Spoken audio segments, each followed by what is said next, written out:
Could you tell me a little bit about your background and? Sure. I trained as a medical doctor, and so I got a conventional medical training, but I was never really happy in medicine, and I decided I wanted to do research because I wanted to find out things rather than practice what other people were telling me was right. And I was much more interested in writing the textbook than learning the textbook, because medicine is really about learning these massive textbooks and all this information. So I went straight into research, and I was running at the time, and that was 1976. In 1977, the new dietary guidelines came out. Because I was interested in preventive medicine and in sports medicine much more than treatments. So there I was, right in the front line, saying to prevent heart disease, you've got to eat a high carbohydrate diet. And we in fact started the Heart Foundation in this country. And I was one of the premier people who started it. So we were being told by the other organizations that you must eat a high carbohydrate diet. So I started eating that diet. Which was at the time pasta and bread. Yeah, exactly. Rice, potatoes, lots of refined carbohydrate, bananas and sweet drinks and sports drinks, all those things. Yeah, and for breakfast you had muesli and sugar and more nuts and raisins and stuff. So, and never ate fat, excluded fat from the diet completely. And when I had a day where I didn't eat fat, I was really happy about it. So, and all that happened, I got progressively heavier despite running all these marathons. And my running just disappeared. It got worse and worse. And then eventually, by chance, I happened to come when I was 61. It's actually exactly 3 years today. I started 3 years today. 12th of December. 12th of December, 3 years ago. And I went on I just had a run. I finished my most recent book called Waterlogged. And I finished it that night, and the brain said, "Fine, you've done your job." Which is on the book is on the problems of like too much water. Exactly right. Yeah. And then I began to understand how industry messed up with the sciences, and they influenced the sciences, and they distorted the science by buying out scientists to say stuff that wasn't true. And anyway, so I'd written it, and it was very emotional for me because I got demonized by my profession. And I couldn't travel overseas and talk at conferences because these other people, they made sure that they tried to sideline me as a scientist. So anyway, I finished the book, and then my brain said to me that night, you must get up and run tomorrow morning, and you must never stop running for the rest of your life. And that's what it said to me. So I got up the next morning, had a terrible run, came back, went on the internet, and there was an advert. Now, how does it happen? There's an advert for Atkins's most recent book. Yeah. And I clicked on it, and I was about to delete it because it says lose 6 kilograms in 6 weeks without hunger. And I said, it's impossible. You have to be hungry to lose weight. So, and then I saw that there were 3 scientists who I respected and know. I said, they must have some reason for writing this book. And they used the word Atkins. I said, but Atkins is discredited. He's terrible. Why is he discredited? Because he became out and said you must eat a high-fat diet at the time when the Heart Foundation was saying you must eat a low-fat diet. Right. So he came out in 1972. And his book is the work of a genius. It's one of the best books on diet. Oh, that's why I'm asking. Yeah. So it's pretty interesting. Yeah, exactly. But he was demonized by the American Heart Association and so on. So I bought the book, and within an hour I realized these guys had got something because they said 150 scientific studies showing the benefits of low carbohydrate diets. So I said, that's it. I'm never eating carbohydrates again. And I started from that lunch. Okay. That's it. All the sweets gone and everything. And so it's been 3 years, and within a month my running just returned, not to what it had been when I was 40 or 30. But you used to run triple marathon. That's right, big runner. And I'd run 70 marathons. Wow. And my health recovered. It was astonishing. I had all these minor complaints and general fatigue and a whole lot of gut-related problems. I had mild asthma and allergic bronchitis, which would become a severe bronchitis at least 3 times a year, all gone. But the fatigue and the sort of moods up and down and all sorts of things just disappeared. And I started running competitively again. It says sleep there. Does that mean it's actually fine. Okay. Okay, good. And so then I didn't do anything for a year because I knew that if I said anything, I would get demonized. So eventually I wrote a very small article saying I'd cut the cereals and grains, and these were all the benefits I'd had. And I said that I'm sure that the dietitians will hate me for saying this. And of course it was. And there were then people, the Heart Foundation, the Medical and Dental Council, the Health Professional Council, the Diabetes Association, they all said, don't follow Noakes' diet. And they went public on that. And I just then started reading everything I could find.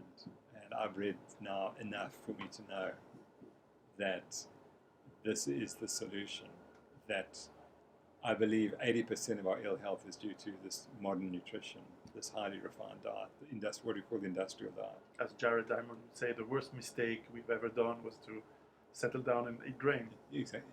That, and there's a genius who says that. But if I say it in South Africa, I get demonized. Really? Yeah.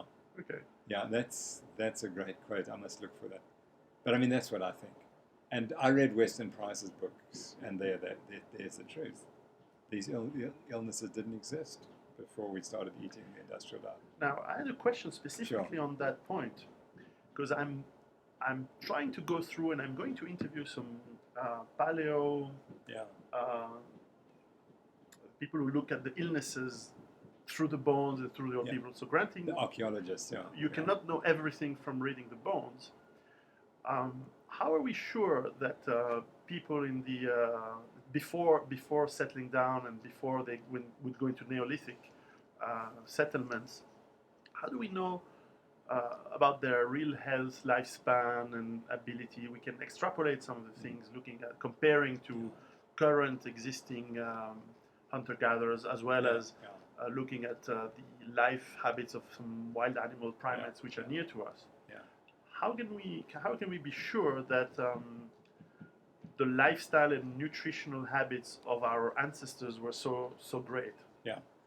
Okay. The answer, I think there are two answers for that. Firstly, there are papers in one of the major British journals on the mid-Victorians, and they lived between 1850 and 1870, and for a brief period of time, they had incredibly high quality food. So, and they've discovered that they lived as long as we did, but they had none of the diseases that we had. They did die of respiratory illnesses and injuries and so on, but they had no cancers and no heart disease. Okay. And I think that's some very strong evidence. And the other evidence, I think, is if you go to the populations in the Pacific Islands where they continue to eat their traditional diets, they're extremely healthy when you compare them to that next door island, which is eating our current diet. Yeah, and they're getting all the diseases that we recognize. And in my view, there's no population that is obese and diabetic that is not eating a high carbohydrate diet and has not changed to this diet. Now, one critic, if I could say that I've heard on that, is, well, maybe there is a stronger natural selection as when there are children. Therefore, since only the stronger and healthier built survive, that's why they eat well. How can we dispel or see through that correlation or not? Yeah, you can't disprove that. Okay. But what I would also say is that if you look for markers of ill health, they're all made worse on these high carbohydrate diets. Yeah. And they're all improved. And I think that in the short term, okay, there are only markers, but it's so clear that if you're very carbohydrate tolerant, then what we're talking about doesn't apply to you. Okay. So now my view is that there's a range of tolerance, and I'm profoundly carbohydrate intolerant, and that's why I've got type 2 diabetes. Yeah. Whereas if you're highly tolerant, you're fine. So I've got the bad genes, and then eating carbohydrates all my life gave me diabetes. Okay. That's my interpretation. So if you sit over here and you're highly carbohydrate tolerant, then you can eat carbohydrates. What makes a difference between is it blood type? Is it? No, it's how the liver responds. The liver responds to insulin. I think that's the first thing that goes wrong. Once the liver stops responding appropriately to insulin, you over-secrete glucose. Okay. And then you get high glucoses, and then the body tries to respond by increasing the insulin secretion from the pancreas. And so the pancreas is always fighting to push out more insulin. And eventually you become more and more resistant, and then the whole tissues become resistant. Yeah. And then you get all the complications from the high glucose. The high glucose is what actually kills you. Yeah. Mhm. So that's my opinion. And Atkins describes how you go through about 4 or 5 phases. So we all go through, if you're insulin resistant, you go through a phase for 30 years where you're becoming more and more insulin resistant and your blood glucose is getting higher and higher and higher. And then you start to get all the symptoms that I was having, the fatigue and the lethargy and so on, the mood swings. Mm-hmm. And if you were to look at my arteries, you've probably seen that they were getting damaged at that stage. And then eventually you have a heart attack, and then oh my gosh, I've got diabetes. But the best predictor of heart disease is diabetes, by a long way. And it's not because your cholesterol is high, it's because your glucose is high. Uh-huh. Yeah. So now, if you take if this is true, that it's insulin resistance plus a high carbohydrate diet that explains diabetes, well, then you've got to say, well, what other diseases are linked to diabetes? And that's cancer, and it's dementia, and there are probably other things that I can't think of immediately. So therefore, we've got to look at all these diseases, cancer and dementia, and obesity and diabetes. It's all the same disease. And hypertension, they're all the same disease. And how do we treat them? So I have this diagram of an iceberg which has high blood pressure, diabetes, obesity, and high cholesterol sitting above the surface here. But beneath it's insulin resistant. And what we do as medicine, we treat the hypertensive, we give him treatment. He goes and sees the hypertensive specialist, and he's treated with hypertension. Drugs, and we know it makes no difference. We bring your blood pressure down, but your long-term survival is exactly the same. Diabetes is exactly the same, unless you get your glucose way down. Doesn't make any difference. Current treatment does not work. High cholesterol is pretty much the same. Maybe it has a small effect. And obesity is irreversible on the current way we try to treat it. Yeah. Most diets never work. They don't work, exactly. Absolutely. And because they don't understand the insulin resistance is the driver.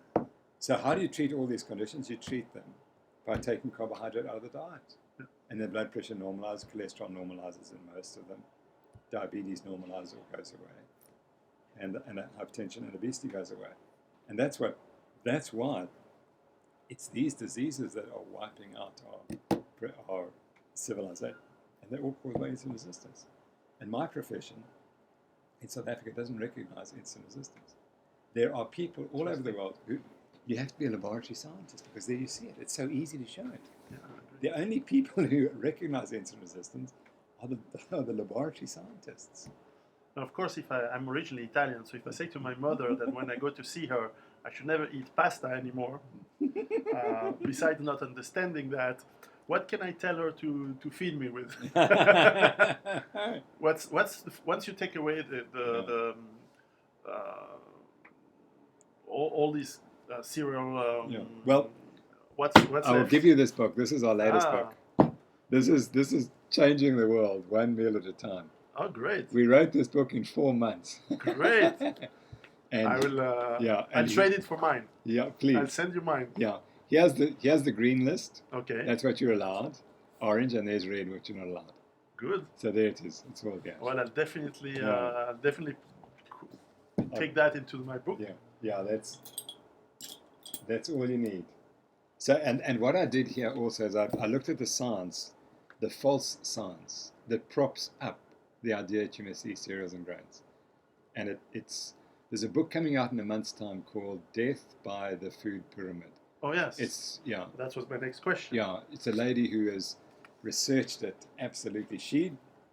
Her first was to look at the China study. Yes. She looked at it and she wrote the definitive destruction. Exactly. Yeah. She wrote a definitive destruction of it, and now she's gone to the food pyramid with the same detail. But I've read the China study. Yeah. And I thought it was, at least, and again, I'm not a scientist, so it's difficult for me to be credible so I don't want to criticize it, but it felt for me that it was biased in its review, in the sense that you have to look, and this is also something I'm trying to look for my book. How can you find some basic approach that work for all humans? Yeah. Now, granted, humans are different. There are races, there are ethnic groups, there are blood types. There's a lot of things that make us different. So, if we want to try something on the uniqueness of each individual, you cannot write a book. You have to be a doctor. Yeah. If you want to write a book, you have to find the common denominators in terms of health, nutrition that works for everyone. And I found that research was a bit biased, and I kind of thought it meant to find the data to fill a preconceived result, which was vegetarianism is good. Absolutely. I don't have anything against vegetarianism or even veganism per se, but I have to see that it works. And I'm interviewing pro-vegan people, and I will have a question on that. But so on what you write, what are the fundamental basics that one has to eat to be healthy, that anyone should eat to be healthy? Yeah. From what you write in your book. This book, where we've gone wrong is we've put refined carbohydrates and lots of carbohydrate to people who are carbohydrate intolerant. Right. And that's the key. So removing that. I'm not writing for carbohydrate tolerant. I still think you'd be healthier if you're carbohydrate tolerant and eat less carbohydrate.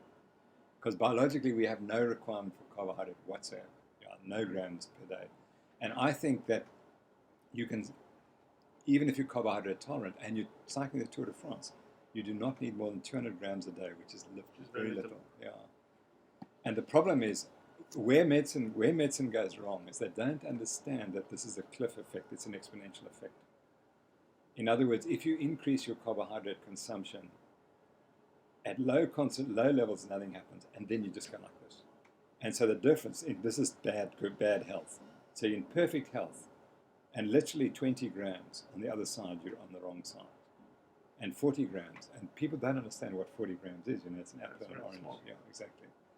And so the reason the paleo has been so successful, it's got people down to that end of the curve where they're way below the cliff, so to speak. So it could be that it's very efficient. The Atkins diet and the paleo are very efficient, especially because of what you don't eat. Yeah, exactly. More than what you eat. Yeah. So that's right. One of the questions I had is some people I'm interviewing are saying, well, and I always have good and tough questions for everyone. I know that. I try. Yeah. And you do it so pleasantly. I try to there's no hostility nor praise. I just try to find the interesting bits of things. Now I'm interviewing this woman who's very much into the fruit and crude. Not Marianne Shearer, raw foods. Raw food and fruits, especially fruits. Jeez, now I can understand up to a point how much this brings sugar, this brings great vitamins and nutrients, but it doesn't really. But at one point you need fat to assimilate lots of vitamins, and granted there are proteins and you have lots of stuff in vegetables, but they say, well, a lot of people ask me, where do we get protein? You find protein in vegetables, and I say, I'm not going to ask you where you find protein. I'm asking you where you find the fat. You need fat. And so I'm very careful not to end up into the religion part of any. Which you get very quickly. Because food is so intimate. Yeah, it is. As we see, the religious books are full of food.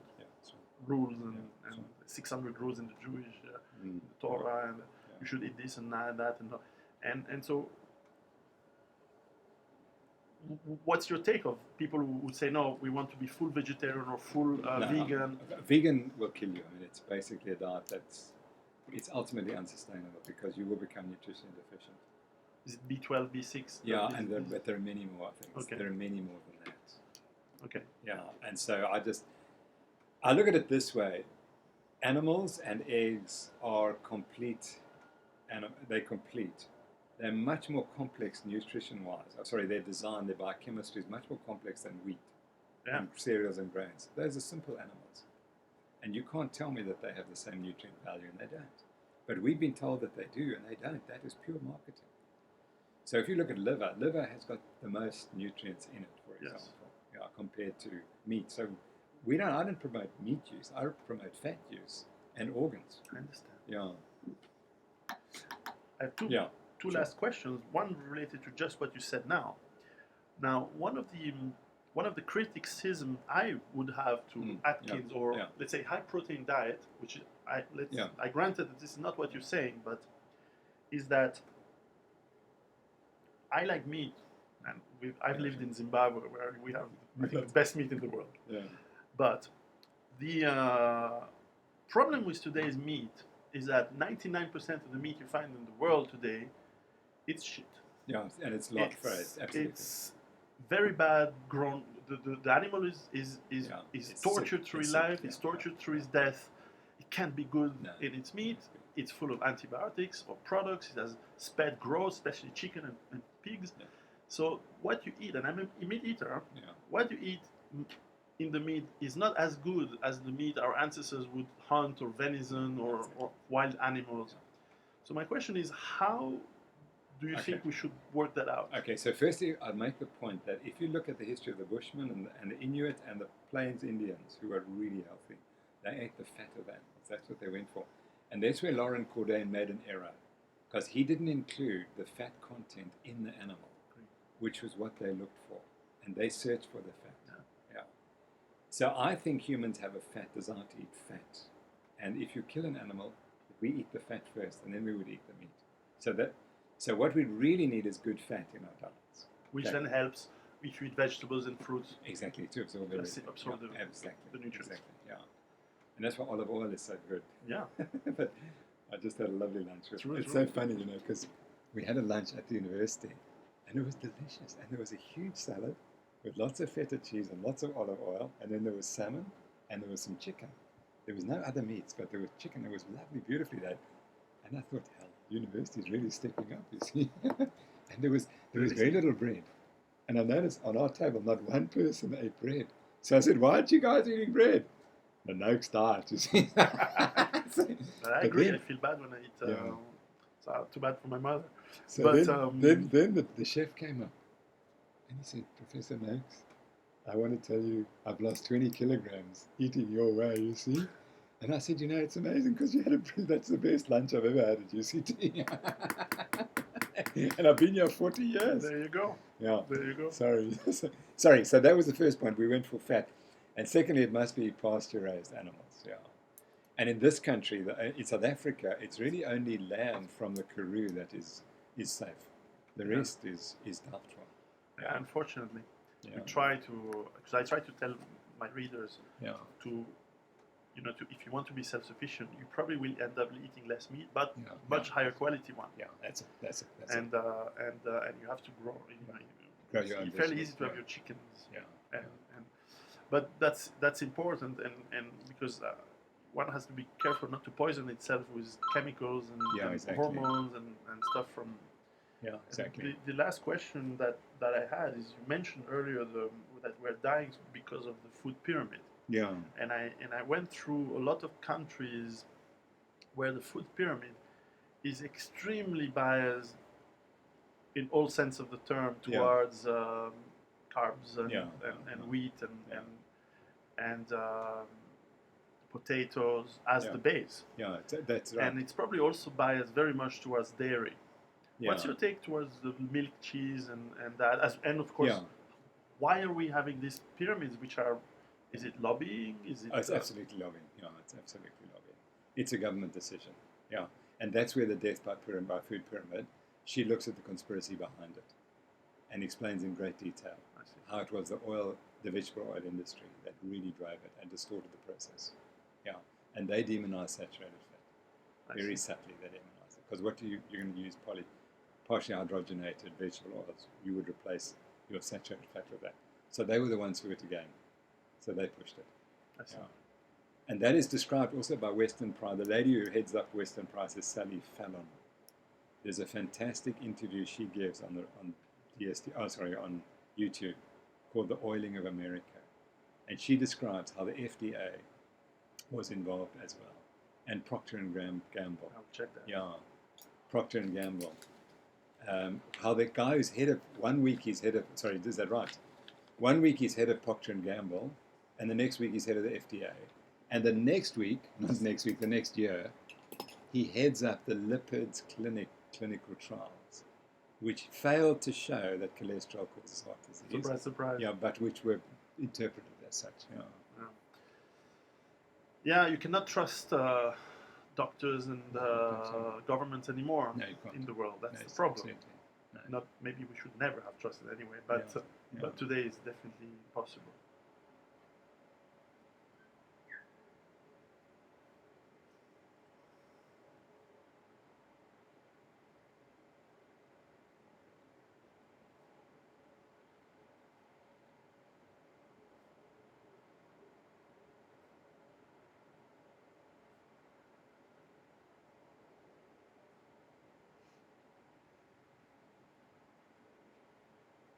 I'll definitely send you Oh, thank you. the English version of unless you read French. Not No, I'll send you unfortunately. the English version of my book, which is out recently. So Thank you so much. I I'll really trade it appreciate with you. Yeah. So I'll send you that. Yeah. Just leave me your business card. I'll do that. I'll send you that here in a few days. Back. Thanks very much. So I've said here are all my biases exposed. Good, but it's interesting because the point of the scientific mind, and Yeah. originally I studied science, I can see that. Yeah. is that you have to be open. You have Yeah. to be agnostic on everything. Exactly. And everything is a theory. Everything is has to be thoroughly, Yeah. and everything has to be constantly challenged.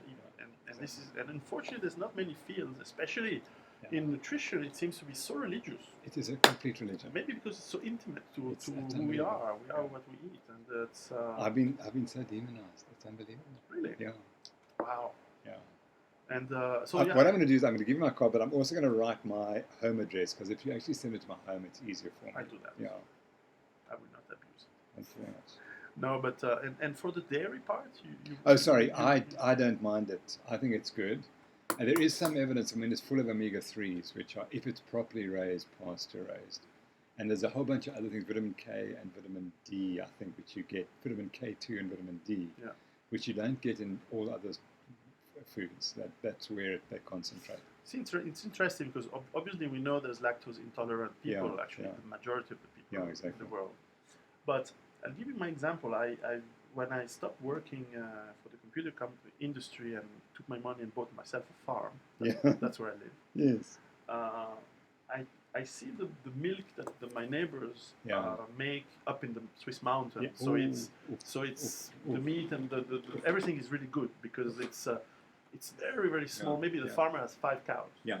So yeah. they don't, and it's very subsidized by government to be traditional. Mm. So they don't need to Yeah. cram Yeah, them into yeah. big houses and have 25 of Yeah. them or 2,500 of them. Yeah, yeah. They keep these 5 cows and they sell and the milk is just amazingly Yeah, tasty yeah, and it yeah. feels good. Yeah, Whereas that's if I drink milk from Yeah. from supermarkets, I find it Yeah, horrible that's and I don't want to That's to right. drink it. That's right. That's right. Same for the cheese, same for Yeah. the meat and the other Yeah. neighbors have pigs and obviously my concern is that we can't feed 8 billion people like that naturally Understand that. and organically. I understand that. That's going to Yeah. be another problem. So those who can, well, great, but I understand gonna that. I absolutely understand that. which But at the moment, we are making people sick by giving them the wrong food. I and agree. that's the It's problem. the wrong solution is to say, well, we have to feed everyone badly. Yeah, that's not the right way you answer a problem. That's right. That's You right. answer the problem saying this is what is right, and then we try to make as many people get Yeah. to that, and eventually we have to have less people. But If no. there hadn't been the agricultural revolution, we wouldn't have so many people. Yeah, You know, for sure. that's- That that's, would be most of us would be not existing. No, but very interesting. Thank you very much Thank you, for sir. your time. Such a No, well, such I'm honoured short- that you should no, come. please. It's. I would love to go on. I just have to go and give a lecture to it's the start of the rugby season. And these are our teams that we help. And so we have to win the trophy back again because we won it 2 years ago and we've had 2 lean years. Oh, Now we've got to excellent. go back and... Well, anyway, thank you very much for Thank you the so much. interview. It was great. No, I'm thank going you. to